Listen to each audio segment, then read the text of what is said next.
네, 여러분 안녕하십니까. 제21대 국회의원 선거 후보자 토론회. 이번 시간은 수성구 을선거구 후보들의 정견과 공약을 알아보도록 하겠습니다. 지금부터 공직선거법 제82조 2에 따라서 수성구 선거방송토론위원회가 주관하는 수성구 을선거구 후보자 토론회를 시작하겠습니다. 네, 오늘 출연한 후보들을 소개해드리겠습니다. 후보들의 좌석과 발언 순서는 사전 추첨을 통해서 공정하게 정해졌습니다.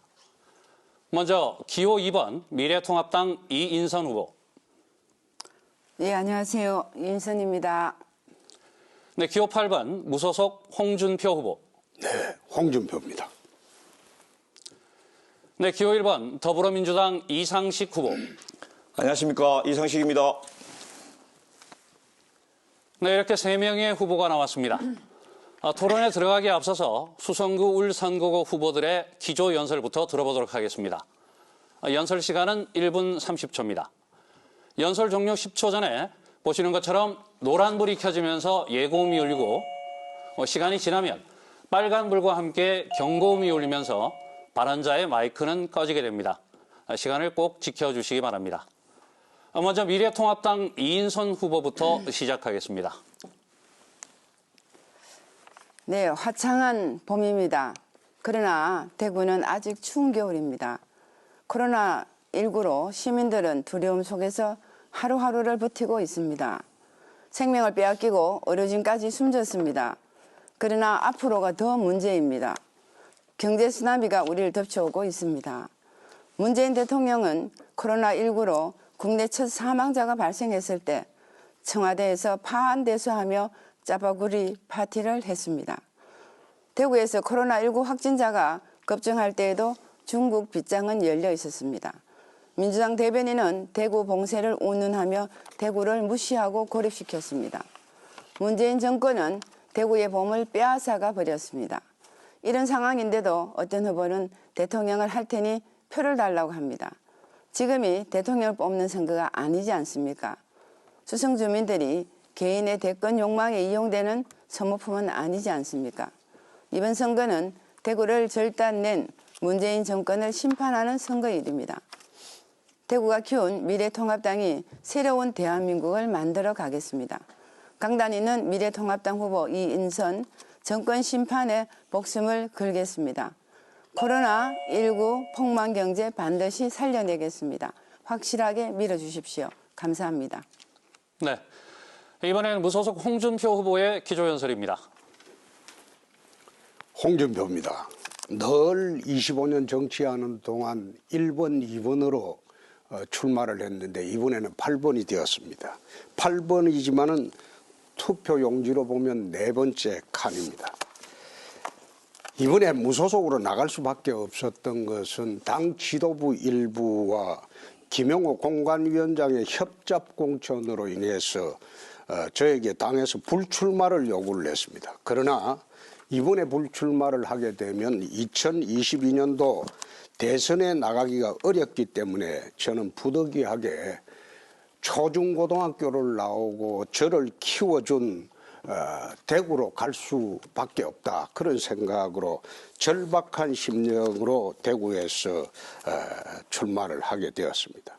대구는 지금 박근혜 전 대통령의 억울한 퇴진과 코로나 사태로 시리와 절망에 빠져 있습니다. 대구 시민들이 정말 시리와 절망에 빠져 있는데 대구 시민들의 희망이 되기 위해서 대구로 왔습니다. 당선 후 적시 복당하여 당을 재정비하고 2022년도 대선 승리를 위해서 대구로 꼭 정권을 가져오도록 하겠습니다. 감사합니다. 네, 마지막으로 더불어민주당 이상식 후보의 기조연설입니다. 여러분 안녕하십니까. 수성을 기호 1번 이상식 후보입니다. 코로나19에 얼마나 노고가 많으십니까? 그러나 봄 기운과 함께 이제 바이러스도 곧 물러가고 일상을 즐길 수 있게 될 것입니다. 대구 시민, 수성 구민 여러분, 저는 다양한 정치 세력이 서로 공존하면서 경쟁해야 국가든 도시든 잘 살 수 있다는 믿음을 가지고 있습니다. 17세기 초 척박하고 조그마한 땅을 가진 네덜란드가 세계의 바다를 지배하고 문화예술이 꽃피었던 황금시대를 구가한 것은 유럽 각지에서 박해를 받아 피난온 다양한 종교와 정치 세력을 포용한 관용의 분위기 때문입니다. 그러나 우리 대구는 지난 30년간 한 정당이 지배해왔고 다양성과 관용은 질식당했습니다. 자랑스러운 우리 대구가 30년 가까이 전국에서 제일 못 사는 도시가 된 것입니다. 막대기만 꽂아도 된다는 저 오만한 사람들, 시민들은 간데 없고 자신들의 이익만 추구하려는 사람들에게 언제까지 몰표를 주시겠습니까? 저는 정치 신인입니다. 소신과 강단이 저희 가장 큰 힘입니다. 저 이상식이 침체되고 쇠락한 이 도시에 새로운 희망을 불러와 진취적이고 역동적인 도시로 만들겠습니다. 저 이상식이 해내겠습니다. 감사합니다. 네, 후보들의 기조연설을 들어봤습니다. 이제 본격적인 토론에 들어가겠습니다. 네, 오늘 토론은 후보자의 공약 발표와 모든 후보에게 드리는 공통 질문, 각 후보가 직접 토론을 진행하는 주도권 토론으로 진행을 하겠습니다. 후보들께서는 실천 가능한 공약을 제시하는 매니페스토 운동의 취지에 맞도록 답변과 실현 방안을 최대한 구체적으로 말씀해 주시기 바랍니다. 토론회의 모든 질문은 공직선거법에 따라서 수성구 선거방송토론위원회에서 공정하게 엄선했습니다. 네, 첫 번째 순서는 공통질문입니다. 질문을 드리겠습니다. 네, 온라인 시장이 확대되면서 전통시장을 비롯한 오프라인 시장의 매출이 급격히 감소하고 있습니다. 여기에 최근 코로나19 사태로 비대면 소비가 늘면서 오프라인 시장의 상황이 더욱 악화되고 있는데요. 이런 소비 행태 변화에 빠르게 대처하지 못해서 피해를 입고 있는 소상공인과 영세 자영업자를 위한 지원 대책이 있다면 말씀해 주시기 바랍니다. 발언 순서에 따라서 무소속 홍준표 후보부터 답변 기회를 드리겠습니다. 답변 시간은 1분 30초입니다.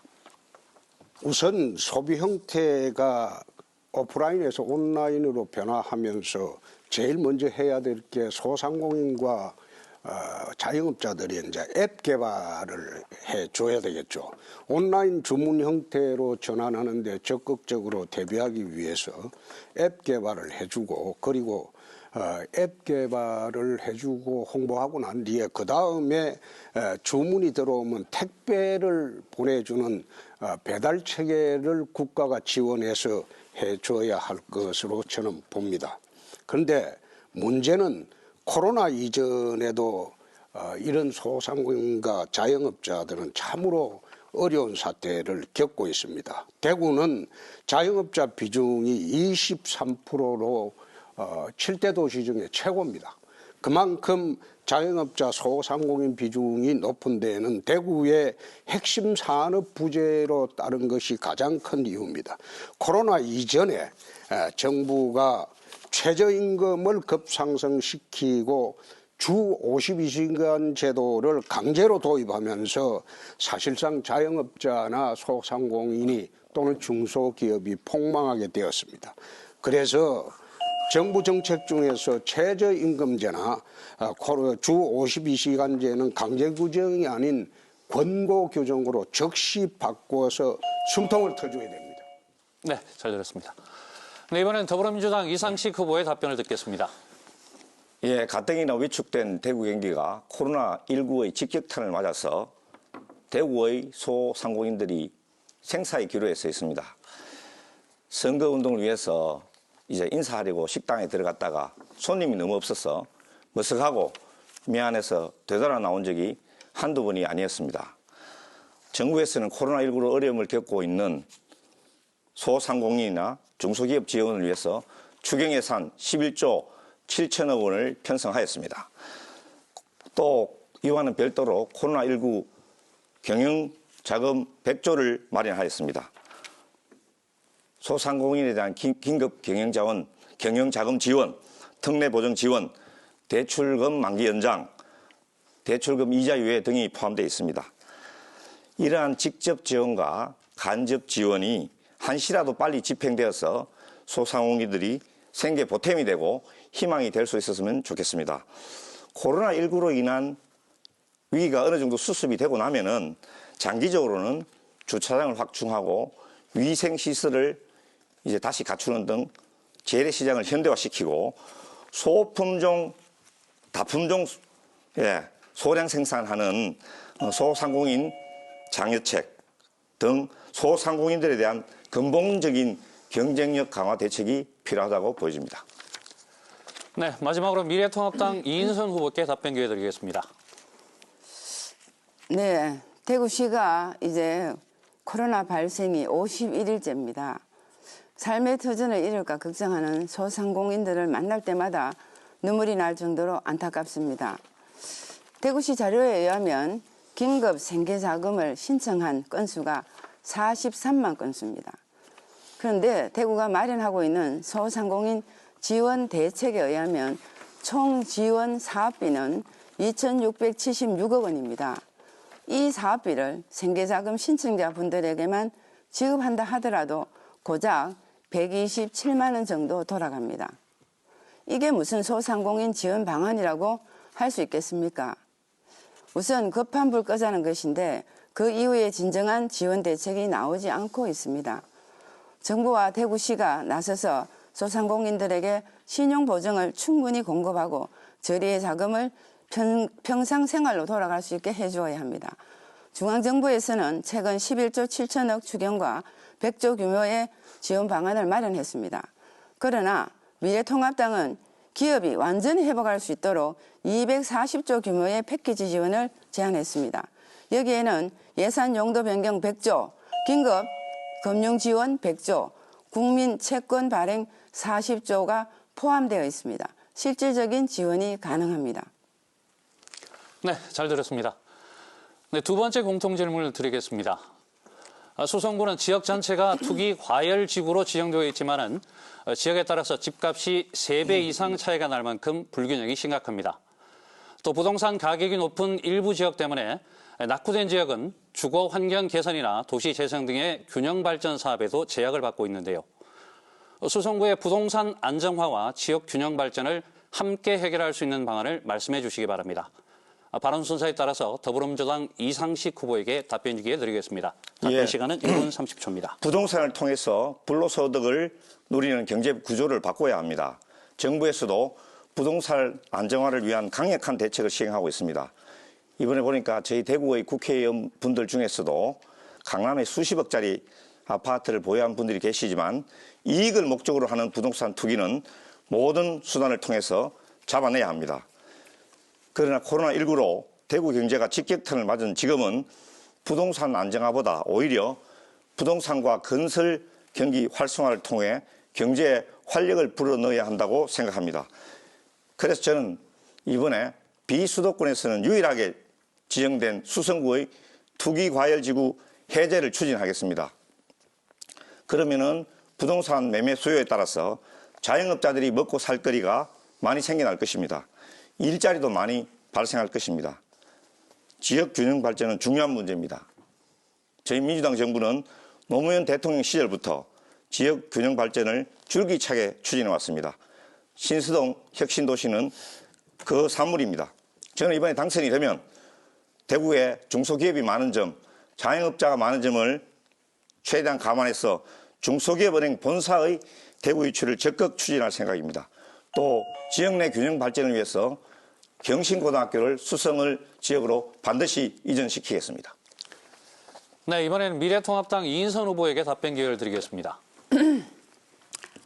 네, 문재인 정부에서 추진하고 있는 종부세 강화, 대출 규제 등 2달에 한 번꼴로 부동산 정책이 발표될 때마다 불신 여론이 높아지고 있습니다. 또 재건축 분담금 제도 강화 등 규제 위주의 문재인 정부 부동산 정책으로 재건축 사업을 어렵게 하고 있습니다.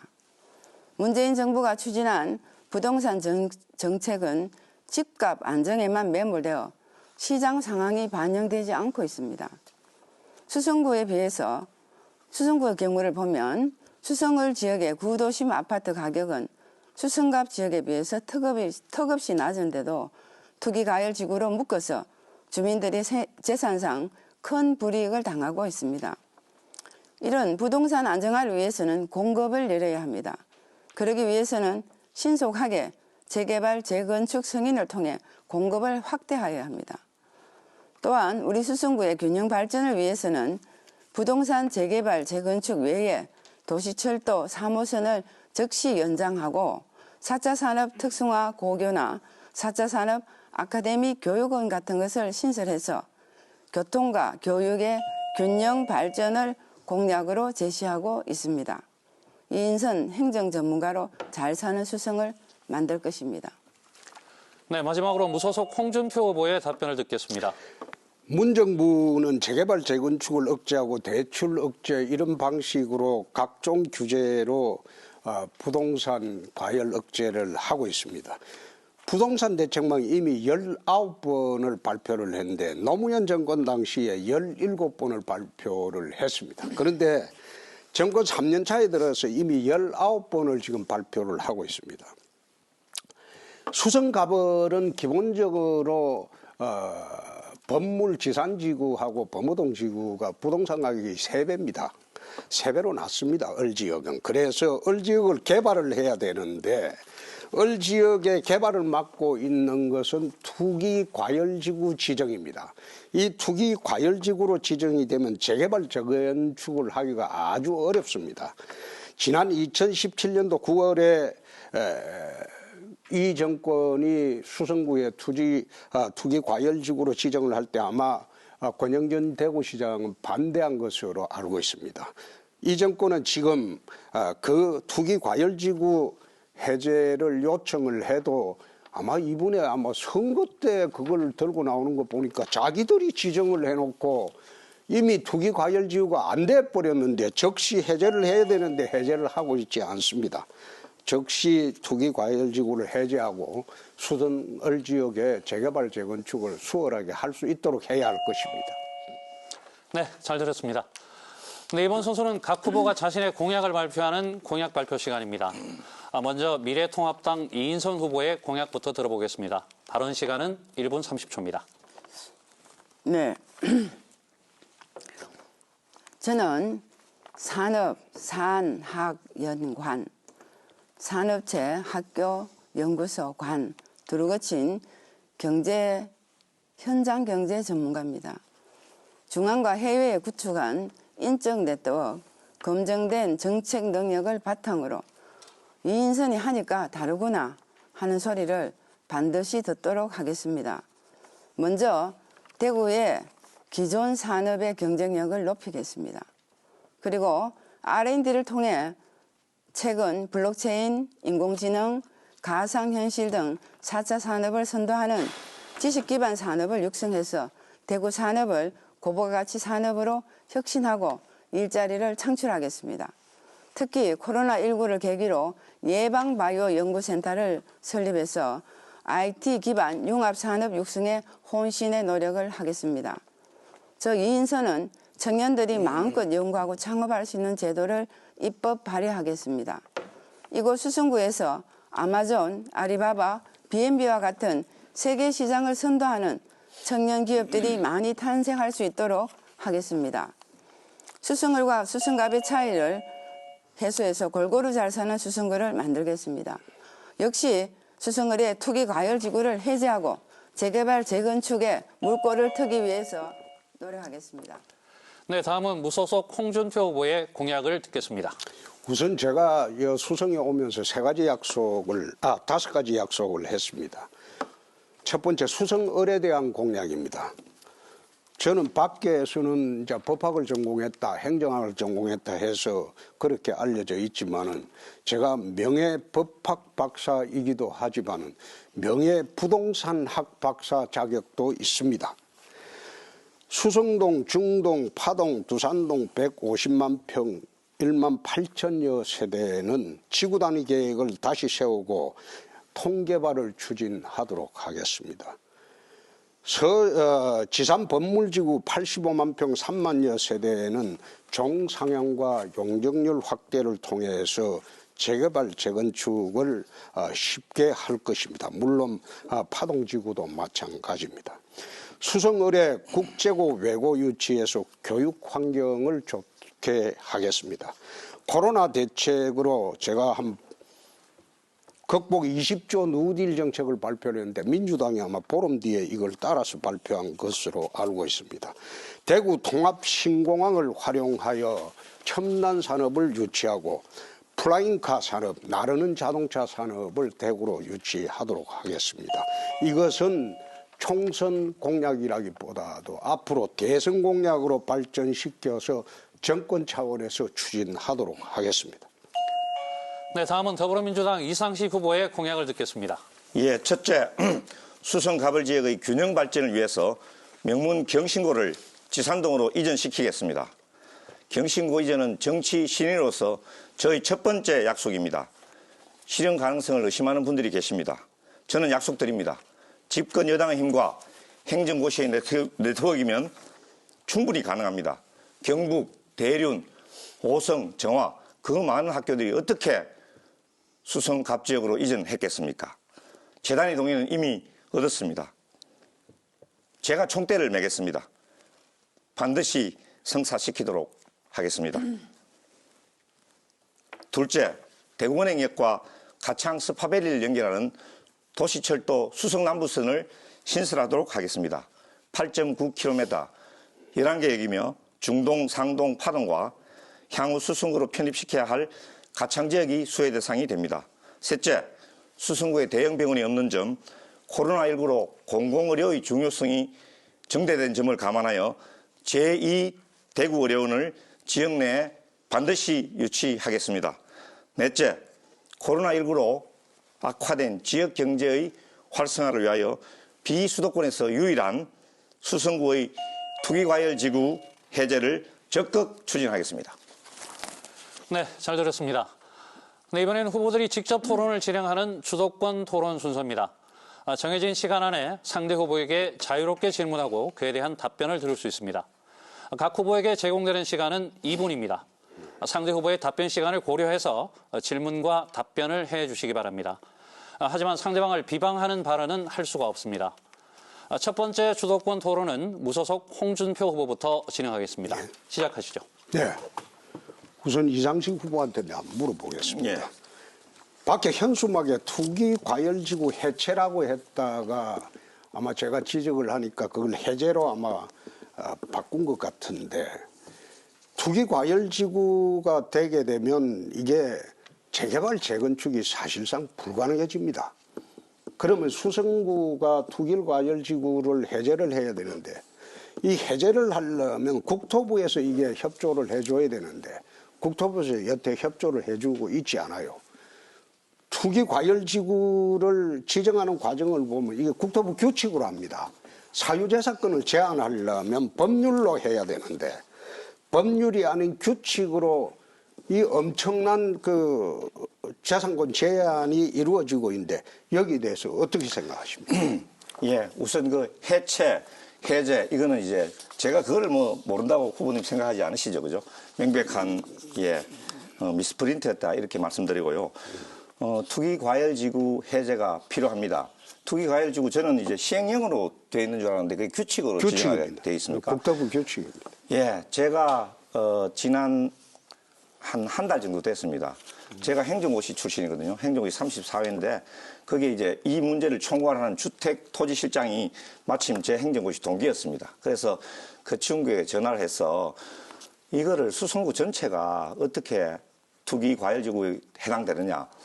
뭐 범어동이나 만촌동 일부 지역은 몰라도 우리 수성을 지역은 대부분 해제가 해당이 되지 않는다.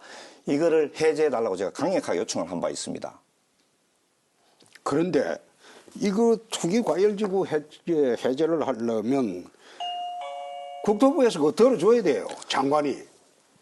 집권 여당의 제가 만약에 당선이 되면 집권 여당 국회의원이 되고 하는데 예, 제가 또 행정고시 네트워크 있는데 그거 하나 못 하겠습니까? 네, 좋습니다. 다음은 더불어민주당 이상식 후보가 진행을 하겠습니다. 시작하시죠.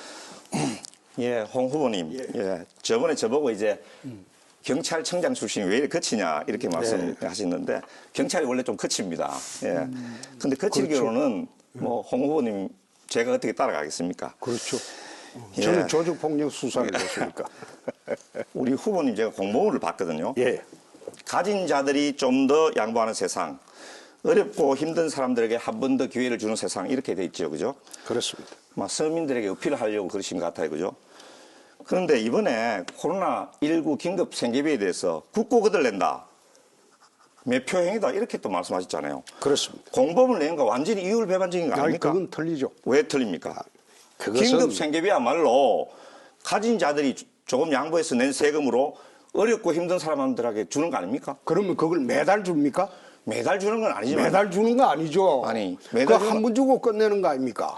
아니죠. 선거 앞두고 그 몇 후보님, 년이나 뭐가 후보님, 다를 바 있습니까? 비상한 경제 상황에서는 비상한 수단을 써야 됩니다. 지금 이 코로나19가 세계 그 메르켈 총리도 이야기했지 않습니까?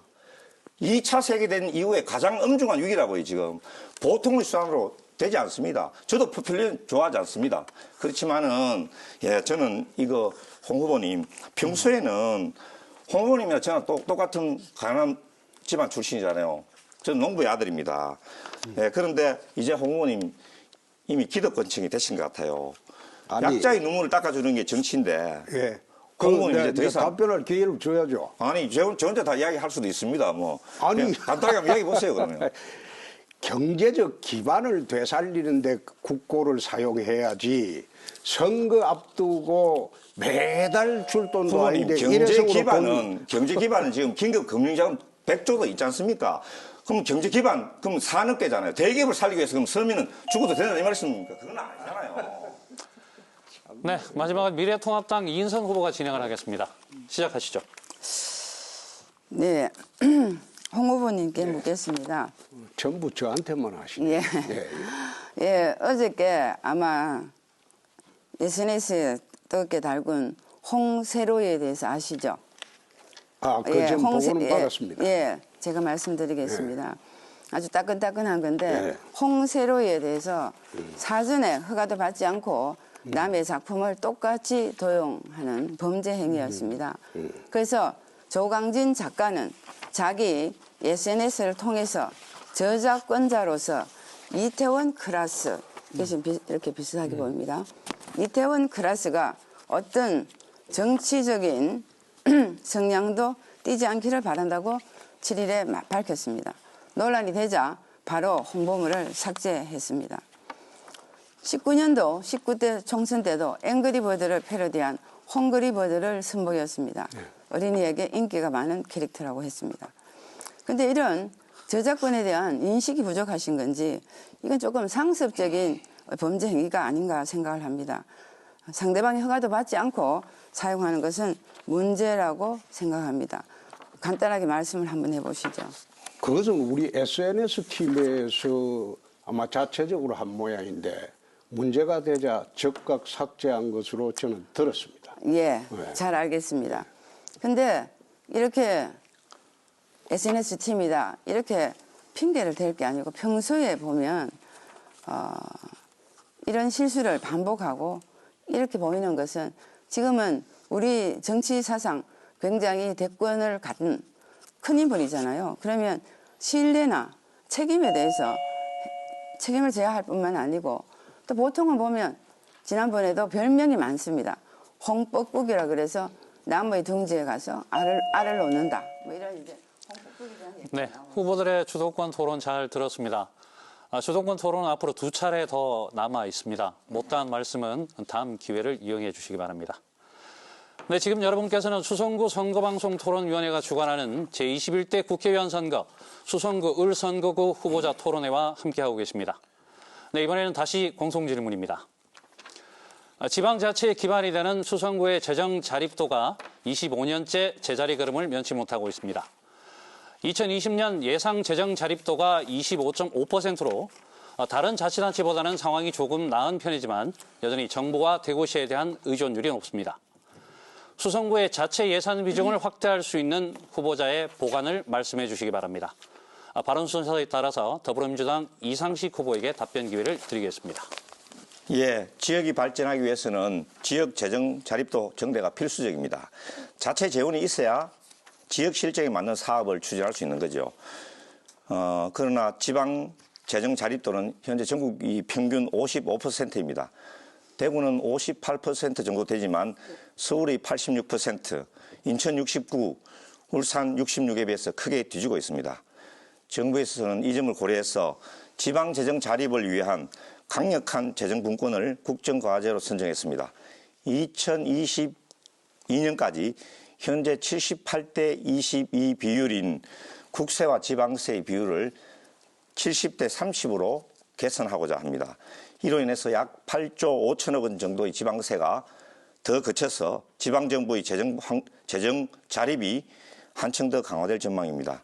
또 지방교부세율이 지금 19% 정도인데 이것도 한 5% 정도 단계적으로 인상해야 하지 않나 이렇게 생각하고 있습니다. 지방자치 실현을 위해서는 주민자치가 실질화돼야 되는데 이러기 위해서는 주민참여 확대를 위한 주민투표제도 또 지방정부 운영의 투명성이 보장돼야 할 것 같습니다. 또 수사권 조정이 이루어진 만큼 이제는 자치경찰대 도입도 서둘러야 합니다. 자치경찰제 없이는 완전한 지방자치가 되었다고 할 수 없을 것입니다. 네, 이번엔 미래통합당 이인선 후보 말씀해 주십시오. 네, 대구의 재정 자립도는 51.6%로 낮은 수준입니다. 지역 재정 자립도를 증대하기 위해서는 주민세, 취득세 이외에도 국세에 포함된 항목들을 지방세로 이관해서 지방세 세수 확대가 되어야 합니다. 그보다 더 우선한 것은 지금 코로나19로 인해 지원된 긴급 재난지원금의 경우에도 대구시가 분담해야 하는 것은 20%입니다. 피해가 크다 보니 그 재원을 대구시가 감당하기가 매우 어려운 상황입니다. 코로나19로 인해 경기 침체, 부동산 거래 위축 등 지방 세수가 더욱 감소할 것은 불보듯 뻔한 일입니다. 정리해서 말씀드리면 현재 추진 중인 제2단계 재정분권을 조속하게 추진해야 합니다. 둘째, 지방교부세 기준 재정을 수요액에 따라서 코로나19 피해 상황을 반영해서 대구 경북에 교부되는 지방교부세가 더욱 확대되어야 합니다. 셋째, 향후 민생 안정과 내수 회복을 위해 집행되는 재난지원금을 특히 현금 보조 사업을 최대 지원 지역이 되어야 합니다. 즉 차등 지원이 되어야 합니다. 그래서 이러한 부분은 제가 그동안 해온 스타일대로 온 힘을 다해서 풀어보겠습니다. 네, 마지막으로 무소속 홍준표 후보 말씀해 주십시오. 지방자치의 3대 요소는 자치조직권, 자치입법권, 자치재정권입니다. 그중에서 지금 우리나라 지방자치에서 가장 문제되는 게 자치조직권과 자치재정권입니다. 자치조직권과 자치재정권이 확대가 돼야지 지방자치가 실질적인 효과를 거둘 수가 있는데 우리나라의 지금 국세와 지방세 구조가 거의 2대8 구조입니다. 이것을 6대4 구조로 바꾸는 것도 가장 큰 문제이긴 합니다만은 6대4 구조로 바꾼다고 하더라도 지방세를 거두려면 지방의 산업 구조가 제대로 재편이 되어야 됩니다. 대구는 70년대 석유산업이 몰락하고 난 뒤에 대구에 중심산업이 없습니다. 그래서 제가 대구로 오면서 대구의 중심산업으로 첨단 산업 구조로 다시 바꾸고 그리고 플라잉카 산업을 통해서 양대 산업을 통해서 대구의 산업 구조를 재편하면서 일자리를 많이 만들고 GRDP를 높여야지 지방세가 많이 거칩니다. 그래서 지방세를 많이 걷기 위해서라도 대구 산업 구조를 개편해서 대구를 다시 살려야 한다. 그런 말씀을 드립니다. 네, 잘 들었습니다. 네, 이번 순서는 후보들이 직접 토론을 진행하는 주도권 토론 시간입니다. 네, 앞선 순서와 형식은 같고 각 후보에게 제공되는 시간은 2분입니다. 상대 후보의 답변 시간을 고려해서 질문과 답변을 해주시기 바랍니다. 역시 상대방을 비방하는 발언은 할 수가 없습니다. 두 번째 주도권 토론은 미래통합당 이인선 후보부터 진행하겠습니다. 시작하시죠. 네, 지난 지방선거 때 우리 미래통합당 폭망한 거 맞습니다. 홍 후보께 묻겠습니다. 저희 지방선거 폭망한 거 맞죠? 예, 그렇습니다. 맞습니다. 보면 대구, 경북 빼고 전국 지자체 여기 잘 아시겠습니다만 여기에 보면 전국 지자체장 중에서 대구시장, 경상북도 지사를 빼고는 우리 지방선거 다 폭망했습니다.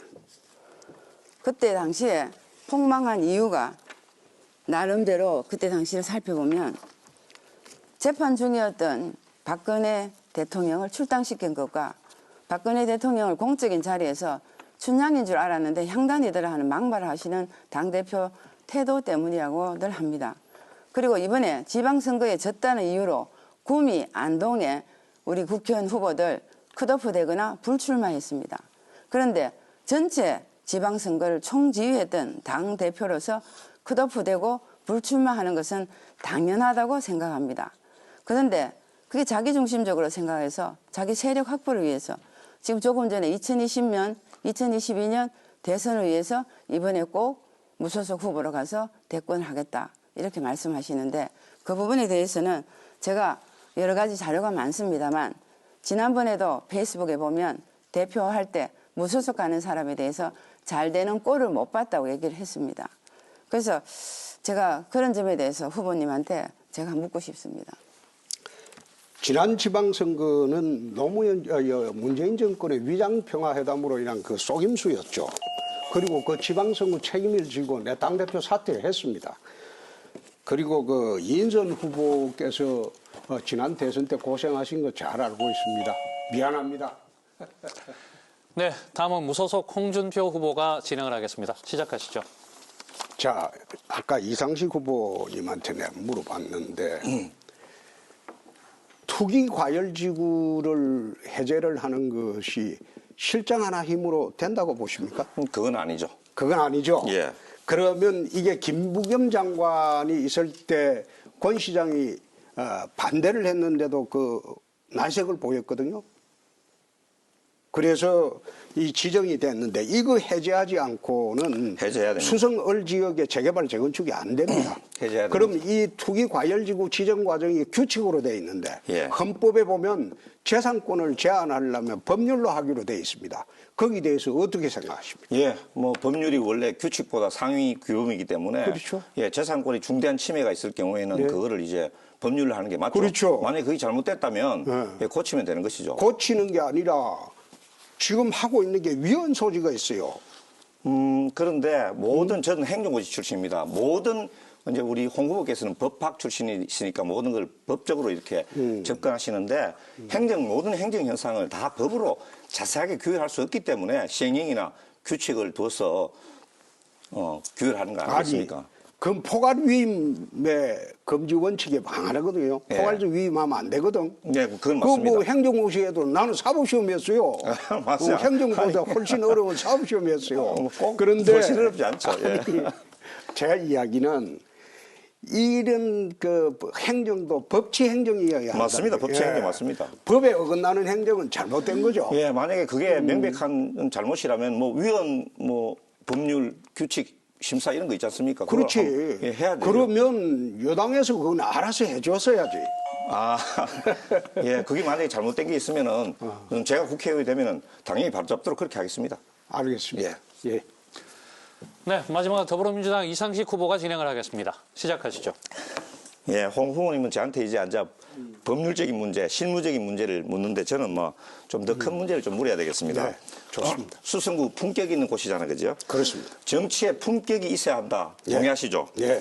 제가 영국에서 외교관으로 근무를 했는데 영국에서는 뭐 홍 후보처럼 그렇게 직설적이고 예. 거친 표현, 예. 뭐 좀 죄송하지만은 천박한 표현 이런 예. 언어는 발 붙일 곳이 없다. 예. 홍 후보께서 지사 시절에 예. 무상급식에 항의해가지고 단식하는 도의원들한테 쓰레기가 단식을 한다, 개가 짖는다 이런 말씀은 하셨잖아요. 그런데 그거 잘못 알려졌는데 아닙니다. 만약에 홍 후보님 개가 짖어도 기차는 간다고 했습니다. 아닙니다. 예. 그 맥락은 똑같고요. 아니, 맥락이 아니고. 아니, 홍 후보님 그러면 대통령이 되시면은 예. 국회의원들에게도 쓰레기, 개 이런 말 쓰시겠습니까? 아니 지금 잘못 알고 계신데 아니에요. 개가 짖어도 기차는 간다. 아니, 예, 그 그거는 말은 그거는 그렇다 칩시다. 아니 그 아니. 말은 그 말은 우리 YS가 93년도 한 좋습니다. 말입니다. 예, 뭐 그건 그렇다 칩시다. 그럼 그러면. YS 대통령이 직접 한 말은 그게 막말이 아니고 지금- 내가 하면 막말입니까? 저번 TV 토론에서 네. YS도 잘못 말을 하실 수가 있는 거죠. 저번 TV 토론에서 우리나라 여론조사 다 조작이라 말씀하시고 나치 괴벨스 같다 이런 말씀하셨거든요. 그렇습니다. 아니 후보님 지금 이 나라를 아무리 우리나라가 지금 문제가 있고 그럴 수는 있지만은 이 지금 발전된 민주주의를 가지고 있는 우리나라를 수천만 학살한 나치 정권하고 지금 비교를 하십니까 지금? 나는 그래 봅니다. 지금 나치 선전상에 괴벨스 후보님, 같다고 한 거는 예. 이 답변할 기회를 줘야죠. 만약 나치 선전상에 괴벨스 같다는 이야기는 아닙니다. 거짓말도 계속하면 참말이 된다. 그게 괴벨스 예, 이론인데. 저는 동의하지 않고요. 수성구는 품격 있고 수준 높은 곳이다. 후보님 별명 중에 홍카콜라라고 있어요. 예. 근데 콜라 이거 입에는 달달하지만 몸에는 안 좋거든요. 예, 시민들 아마 다 아실 겁니다. 네. 네, 후보들의 주도권 토론 잘 들었습니다. 주도권 토론은 앞으로 한 차례 더 남아 있습니다. 못다한 말씀은 다음 기회를 이용해 주시기 바랍니다. 네, 이번에는 다시 공통 질문입니다. 최근 지방자치단체마다 스마트 시티 조성을 위한 경쟁이 치열합니다. 수성구도 CCTV 통합관제센터에 스마트 선별관제 시스템을 도입하는 등 관련 기반을 조성하기 위해서 노력하고 있는데요. 수성구를 스마트 시티 선도 지역으로 만들기 위해서 후보자는 어떤 지원을 하실지 말씀해 주시기 바랍니다. 발언 순서에 따라서 무소속 홍준표 의원에게 답변 기회를 드리겠습니다. 이 미래도시형 주거단지를 만드는 것이 스마트 시티입니다. 이렇게 스마트 시티를 만들기 위해서는 수성을 지역 같은 경우에는 재개발, 재건축을 새롭게 전면적으로 시행을 하면서 스마트 시티의 기반을 마련을 해야 됩니다. 이렇게 기반을 마련하기 위해서는 정말로 우리가 4차 산업혁명에 버금가는 그런 차세대 반도체 산업, 플라잉카 산업 이것도 산업 그 재편 과정에서 대구 근교에 있어야 하겠고 또 스마트 시티를 만들기 위해서 재개발 재건축을 활성화해야 되는데 여기 아까 계속 이야기가 돌아가는 게 투기 과열 지역을 우선 먼저 해제를 하고 그리고 종상향하고 청구 높이 제한 풀고 지구 단위로 통개발하고 이런 식으로 해서 수성을 지역은 법물지산 지역, 뭐 파동, 상동, 중동, 수성 2, 3가 지역은 전체적으로 통개발을 해서 스마트 시티의 기본 그런 전제를 깔아줘야 된다. 그렇게 하려고 저는 생각을 하고 있습니다. 네, 더불어민주당 이상식 후보의 답변을 듣겠습니다. 예, 스마트 시티라는 것은 첨단 정보 통신 기술을 이용해서 시민들이 편리하고 쾌적한 삶을 살 수 있도록 해주는 똑똑한 도시를 말합니다. 우리나라에서는 세종시와 부산시에서 2020년을 목표로 스마트 시티 시범 사업을 현재 시행 중에 있습니다. 구체적으로 스마트 시티가 어떤 거냐 하면 말이죠. 세종시에서는 자율주행 셔틀버스가 도입된다고 합니다. 부산에서는 로봇이 주차를 하고 물건을 배송하는 그런 일을 가능하게 한다고 합니다. 수성구에는 어떤 방안이 좋을까 한번 생각을 해봅니다. 우리 수성구의 경우에는 주민 수준이 높아서 스마트 시티에 대한 수요가 아주 높을 것으로 생각합니다. 제가 생각하기에 우리 수성구 일대에는 주차난이 심각합니다. 그래서 공영, 민영 이 주차장을 모두 다 현황을 디지털화해서 주민들이 주차 공간을 쉽게 찾을 수 있는 앱을 개발해서 주민들이 활용할 수 있게 했으면 어떻겠냐 하는 생각을 하고 있습니다. 또 외국에 보니까 또 세종시에도 자율주행 버스를 도입하고 있습니다. 그래서 제가 국회의원이 되면은 두산 오거리, 범은애거리, 동대구역을 연결하는 자율주행 셔틀버스를 한번 도입해볼까 하는 그런 보관을 가지고 있습니다. 이상입니다. 네, 마지막으로 미래통합당 이인선 후보의 답변을 듣겠습니다. 네, 스마트 시티의 기본은 빅데이터입니다. 데이터를 모아놓는 겁니다. 지금 우리 수성구 갑에 경제자유구역 알파시티가 있습니다. 그게 지금 40만 평에 지금 개발을 하고 있는데 그 도로에 지금 선도적인 스마트 시티를 조성하고 있습니다. 그 전에 세종이나 부산에 국토부에서 지정하는 걸 놓치고 난 다음에 대구에서는 선제적으로 알파시티를 그야말로 스마트 시티화를 해서 지금 현재 일주일에 2번, 3번 자율주행차를 운행하고 있습니다. 여러분들이 가서 직접 살펴보면 아, 자율주행차가 이렇게 가는구나. 모든 것이 데이터로서 관제되고 데이터로서 알려주게 됩니다. 그래서 이런 스마트 시티가 우리가 대구가 선도적으로 먼저 나가고 있는데 우리 어려서는 그러면 어떻게 해야 되냐. 그래서 이런 데이터를 활용해서 푸드 빅데이터 보관센터를 한다든지 주부와 여성이 모여가지고 프로슈머 지원센터를 만든다든지 그다음에 온라인 지원센터 같은 걸 만들어서 민관과 소비자와 생산자가 한 곳에 모여서 이것이 그야말로 데이터화하면서 산업화해서 구조적으로 좋은 선순환이 될 수 있도록 하는 데이터 기반이 스마트 시티가 되는 겁니다. 네, 잘 들었습니다.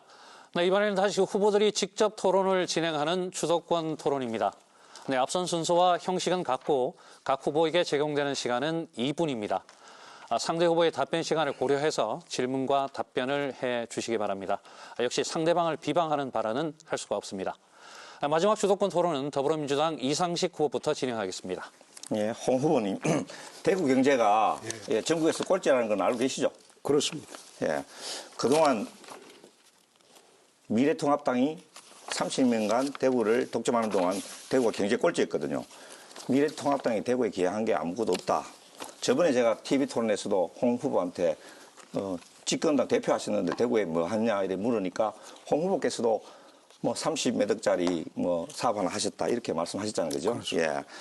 집권 시절에 힘이 있을 때는 대구에 해준 게 없으시면서 이제 때가 되고 다시 급해지니까 풍패지향 말씀하시면서 이제 다시 대권 이야기를 들고 나오시는데요.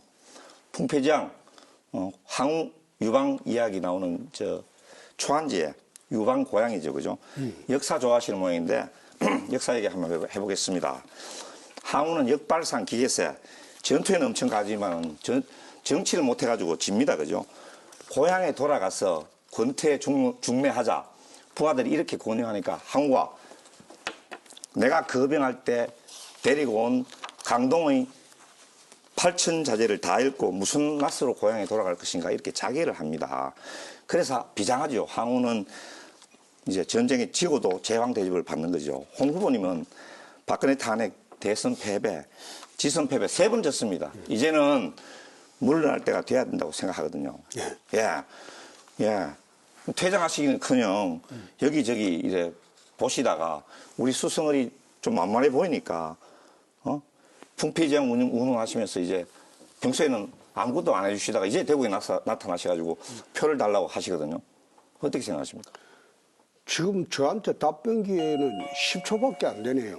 그 수성 구민 여러분들이 판단하시리라고 믿습니다. 그런데 비방하지 말라고 했는데 1분 50초 동안 비방하고. 아니, 제가 비방이 아니죠. 이거는 역사적인 사실로 풍패지향 좋아하시는 네, 다음은 미래통합당 이인선 후보가 진행하겠습니다. 시작하시죠.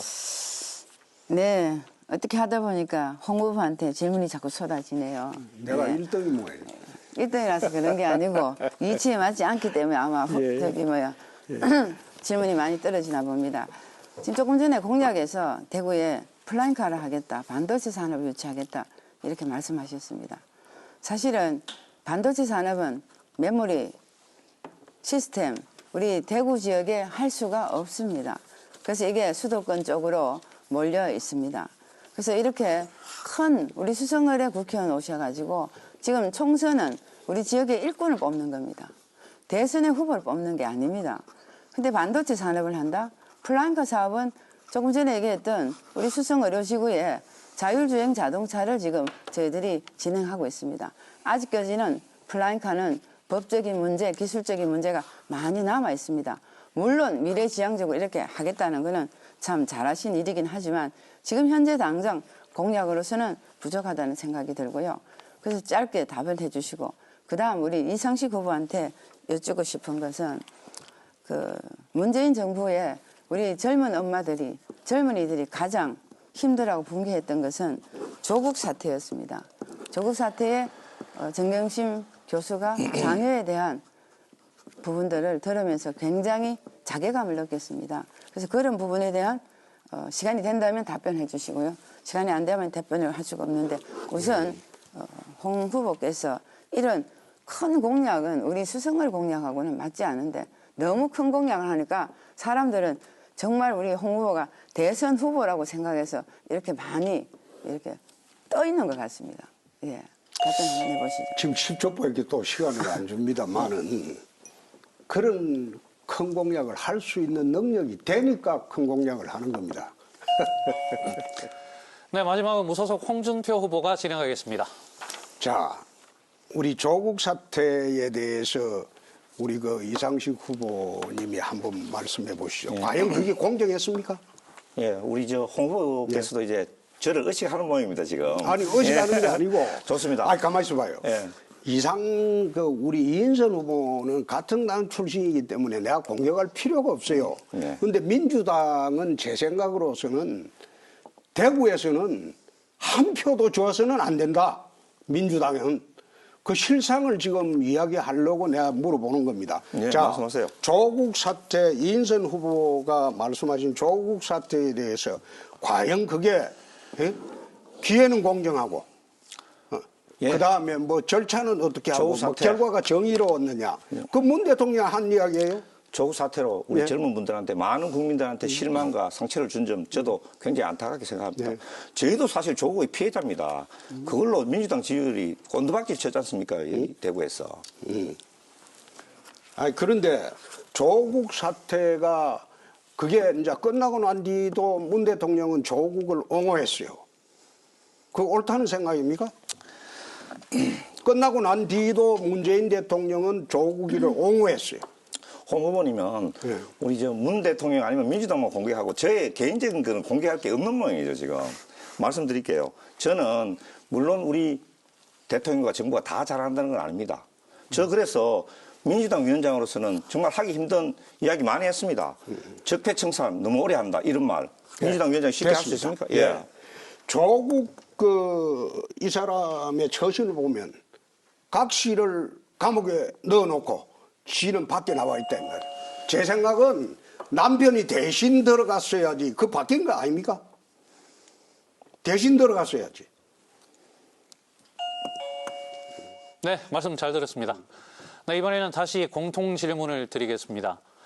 코로나19가 세계적으로 확산하면서 연초 2,200을 넘던 코스피 지수가 한때 1,400대까지 떨어지고 원달러 환율은 10년 만에 1,290원까지 오르는 등 금융시장의 불확실성이 커지고 있습니다. 외부 요인에 따른 국내 금융시장의 불확실성을 최소화하고 시장을 안정적으로 성장시키기 위해서 어떤 정책이 필요하다고 생각하십니까? 발언 순서에 따라서 미래통합당 이인선 후보부터 답변 기회를 드리겠습니다. 네.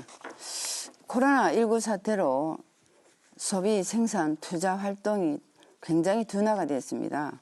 그래서 실물 경제의 위축으로 인해 우리나라뿐만 아니라 전 세계가 불확실성으로 돌아가고 있습니다.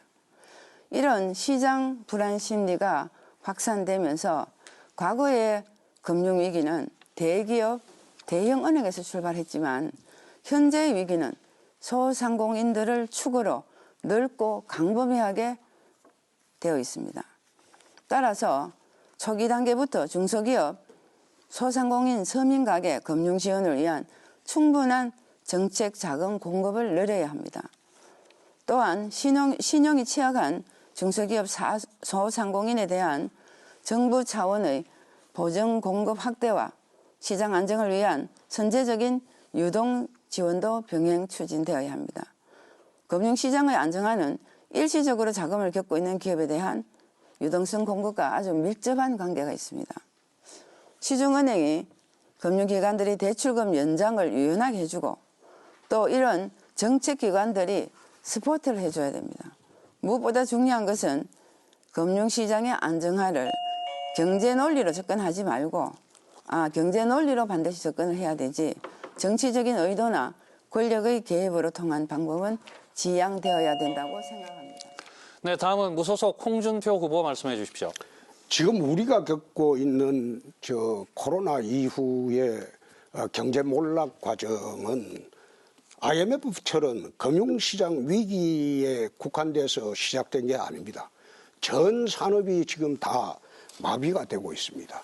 예컨대 대구 성서공단도 스톱 일보 직전입니다. 제조업도 몰락을 하고 그다음에 서비스업도 몰락을 하고 있습니다. 지금 자영업은 이미 몰락을 하고 있고 중소기업도 몰락을 하고 있습니다. 근본적인 출발은 문재인 정권의 좌편향 정책에서 출발을 해서 이젠 코로나로 인해서 한국 경제가 IMF를 능가하는 그런 대경제 공황이 올 수도 있습니다. 한국 경제는 70%가 해외 의존하는 경제입니다. 그런데 코로나 사태로 인해서 아시아가 봉쇄가 되고 미국이 봉쇄가 되고 중국이 봉쇄가 되고 유럽이 봉쇄가 되고 있습니다. 수출길이 사실상 막히고 있습니다. 그만큼 나라가 국난으로 접어들고 있다. 이 국난으로 접어들고 있는 이 상황에서 정부가 해야 할 일은 비상경제정부로 정부 조직을 개편을 해야 됩니다. 그리고 비상대권으로 나라 위기를 구해야 하는데 지금 뭐 정부에서는 돈만 퍼주고 끝내려고 하니까요. 네, 마지막으로 더불어민주당 이상식 후보 말씀해 주십시오. 코로나19로 인한 금융위기는 IMF 금융위기보다 훨씬 더 위험합니다. IMF 금융위기는 금융계에서 시작됐지만 이번 위기는 실물 부분에서 시작됐습니다. 그래서 폭넓고 광범위한 처방이 필요합니다. 이 위기를 넘기지 못하면 기술과 경쟁력 측면에서 우량 기업들이 단기 유동성 부족으로 대량 부도나는 최악의 사태를 가져올 수도 있습니다. 조금 전에 홍준표 후보께서 말씀하신 내용이 아마 이 점을 우려하지 않은가 싶습니다.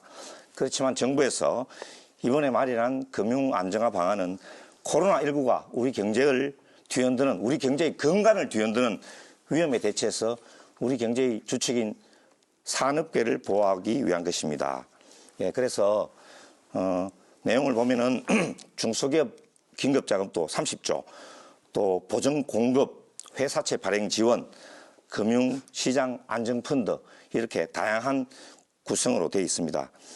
우리 경제의 근간을 살리기 위한 조치이기 때문에 그 절차가 신속하고 간소화되어서 하루빨리 이제 집행될 필요성이 있다. 저는 그래서 그 집행의 실효성을 정부에 주문하고자 합니다.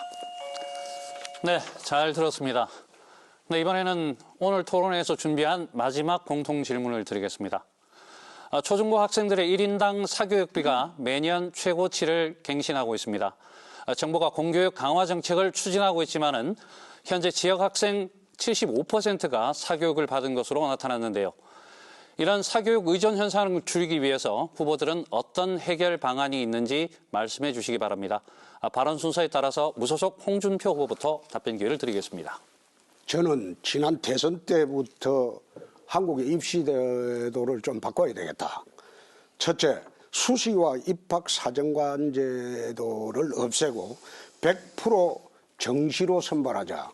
사실 그 가난한 집이나 없는 집 자식들은 수시와 입학 사정관제 여기를 통과하기가 거의 어렵습니다.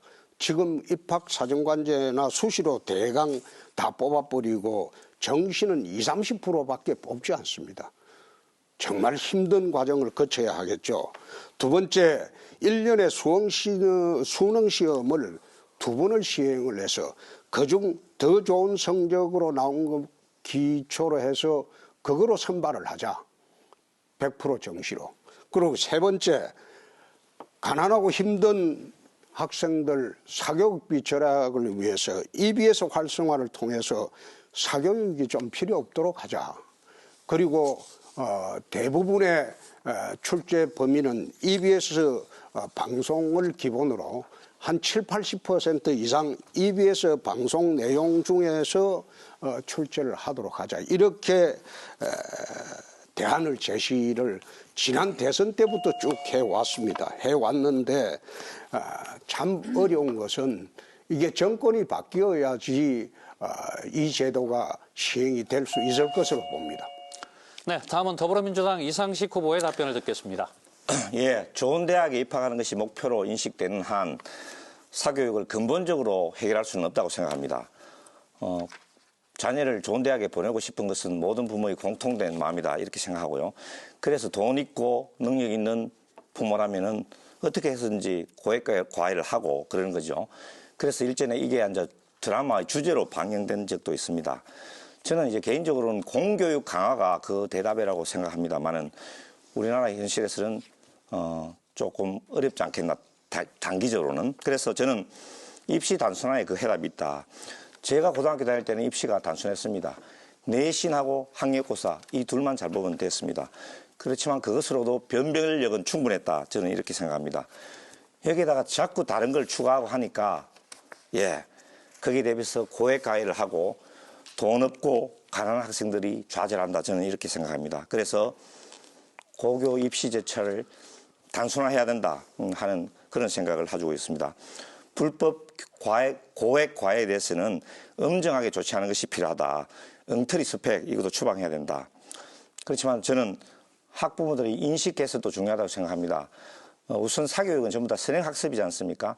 선행학습으로 대학에 들어간 학생들이 나중에 정말로 장기적으로 근본적인 문제에 부딪혔을 때 해결 능력이 있겠는가 회의적이다 이렇게 생각하고 인식을 바꾸는 것이 저는 중요하다고 생각합니다.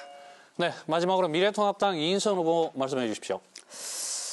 네, 사교육 참 힘든 부분입니다. 저도 수성구에서 애를 키우고 가르쳐 왔는데요. 이 부분에 정말 답이 없는 것 같습니다. 지금 그 사교육비가 연간 13조를 넘어서 교육 전반의 50%를 지금 차지합니다.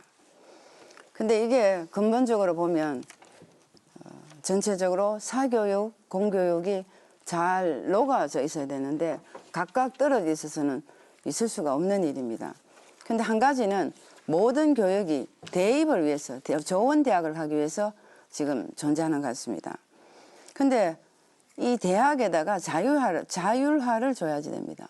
조금 전에 제가 공약에서 말씀하셨듯이 블록체인이나 빅데이터 교육원을 만들면 여기에서 교육받은 사람이 그야말로 온라인으로 시애틀에 있는 시애틀 시티 대학과 연결을 해서 아마존이나 마소, 마이크로소프트 같은 데서 필요한 인력을 여기서 교육을 받아서 바로 갈 수 있도록 얼마든지 인원을 늘려서 우리가 교육할 수 있는 그런 선순환 시스템을 갖추면 구태여 대학을 좋은 대학을 가기 위해서 이런 시스템을 갖지 않아도 되지 않을까 생각하면서 아무튼 사교육과 공교육은 상호 보완적으로 잘 이루어져야 되는 부분이라고 생각을 합니다. 네, 잘 들었습니다. 네, 마지막으로 후보자들의 마무리 연설을 듣겠습니다. 연설 시간은 1분 30초입니다. 기조연설의 반대 순서로 진행하겠습니다. 더불어민주당 이상식 후보부터 연설하겠습니다. 수성구민 여러분, 저는 시골 농부의 아들로 태어나 30년간 공직으로 국가에 봉사한 후 제가 가진 힘을 대구와 이 나라에 보태기 위해서 정치를 시작했습니다. 사람들은 TK 출신에 대구와 부산에서 경찰청장을 지낸 제가 남들이 가는 편한 길을 놔두고 왜 스스로 험난한 길을 선택하였냐고 묻습니다. 그러나 저는 제가 가는 이 길이 누군가는 가야 할 길이고 대구와 이 나라의 미래를 위해서 꼭 필요한 길이며 시대와 역사에 당당하다는 자부심이 있기에 후회하지도 두렵지도 않습니다. 저는 스스로 힘으로 제 운명을 개척해 왔습니다. 소신과 양심에 따라 행동할 뿐 누구에게도 빚진 것이 없습니다. 안일한 불의의 길보다 험난한 정의의 길을 기꺼이 선택하겠노라. 20살 청년경찰의 마음을 설레게 한 이 한마디를 끝까지 지켜나가겠습니다. 수성구민 여러분, 대구의 아들이 누군가는 한 명이라도 여당 소속으로 국회에 들어가야 대구의 민심을 대변하고 대구의 이익을 지키지 않겠습니까? 대통령 앞에서도 소신을 말하는 저 이상식이 대구를 위해서 기꺼이 그 짐을 지겠습니다. 여러분들이 자부심과 상식이 저를 선택해 주실 것으로 믿습니다. 상식이 통하는 대구, 새로운 희망의 시작입니다. 감사합니다. 네, 다음은 무소속 홍준표 후보의 마무리 연설을 듣겠습니다. 대구 시민 여러분, 그리고 수성구민 여러분, 후보들의 면면과 자질에 대해서 오늘 충분히 보셨으리라고 생각을 합니다. 오늘 이 두 분이 저만 집중적으로 공격을 하는 것 보니까 아마 지금 확실히 제가 1등인 것 같습니다. 그러나 1등에 그치지 않고 압도적으로 당선을 시켜 주셔야지 바로 당에 복당을 해서 그리고 당을 새롭게 재정비하고 2022년 정권을 대구로 가져올 수 있습니다. 이번 선거는 4월 15일 이번 선거는 문재인 대통령 잡는 선거입니다. 쉽게 말하면 뭐 복잡하게 생각하실 필요도 저는 없다고 생각합니다. 민주당에게는 한 표도 줘서는 안 된다는 생각입니다. 그러면 문재인 잡는 선거, 이번 선거에서 수성구 구민 여러분들이 선택을 해야 될 것은 누구를 보내면 문재인을 효과적으로 제압하고 잡을 수 있는가. 문재인을 잡아야지 그다음 우리한테 정권이 돌아옵니다. 그래서 이번 토론뿐만 아니라 전부 잘 종합 판단하셔서 홍준표를 압도적으로 지지해 주실 것을 대구 시민 여러분, 수성구민 여러분에게 부탁드립니다. 네, 마지막으로 미래통합당 이인선 후보의 마무리 연설을 듣겠습니다. 네, 수성을 주민 여러분, 저 이인선은 대구에서 평생을 보내면서 아이를 키우고 대구와 함께 울고 웃으며 성장해 왔습니다. 대구와 수성구를 잘 알고 있습니다. 이번 총선은 지역 일꾼을 뽑아서 국회로 보내는 겁니다. 저는 며느리로서, 딸로서, 엄마로서 똑부러지게 진실하게 일할 것입니다. 특히 이번 선거는 나라의 운명과 수성구의 미래를 결정지을 중요한 선거입니다. 지난 선거에서 대구에서 무소속 3석이 나오는 바람에 득표율이 지금 여당보다 높았음에도 불구하고 딱 1석이 뒤져서 국회의장 자리를 민주당에 넘겨주었습니다. 그 결과로 탄핵이 일어났고 공수처법을 비롯한 악법이 강행되었습니다. 최근 언론을 통해 민주당이 본인들이 일당이 되어서 국회의장과 공수처장 추천권을 가져가야 된다고 하면서 탈당 무소속 출마 시에는 영구 제명을 이야기하고 있습니다. 황교안 대표도 공천에 불복하여 무소속 출마한 후보에게는 영구히 입당 불허한다는 얘기를 했습니다. 그 이유는 개인이 할 수 있는 게 아니고 당만이 문재인 정권을 심판할 수 있습니다. 이번 선거에서 미래통합당이 반드시 일당이 되어야 문재인 정권을 심판할 수 있습니다. 여러분의 선택이 나라를 살립니다. 이인선을 선택해 주십시오. 네, 잘 들었습니다. 네, 후보들 모두 긴 시간 수고하셨습니다. 지금까지 4월 15일 실시될 21대 국회의원 선거 수성구 을선거구 후보들의 정견과 공약을 살펴봤습니다. 이 방송은 인터넷과 모바일의 후보자 토론회 다시 보기 서비스로 보실 수 있습니다. 잠시 후 오전 11시 20분부터는 초청 대상에 포함되지 않은 후보의 방송 연설회가 이어집니다. 끝까지 시청해 주시기 바랍니다. 오늘 자리해 주신 후보들과 시청해 주신 여러분 감사합니다. 잠시 후 후보자 방송 연설회에서 뵙겠습니다.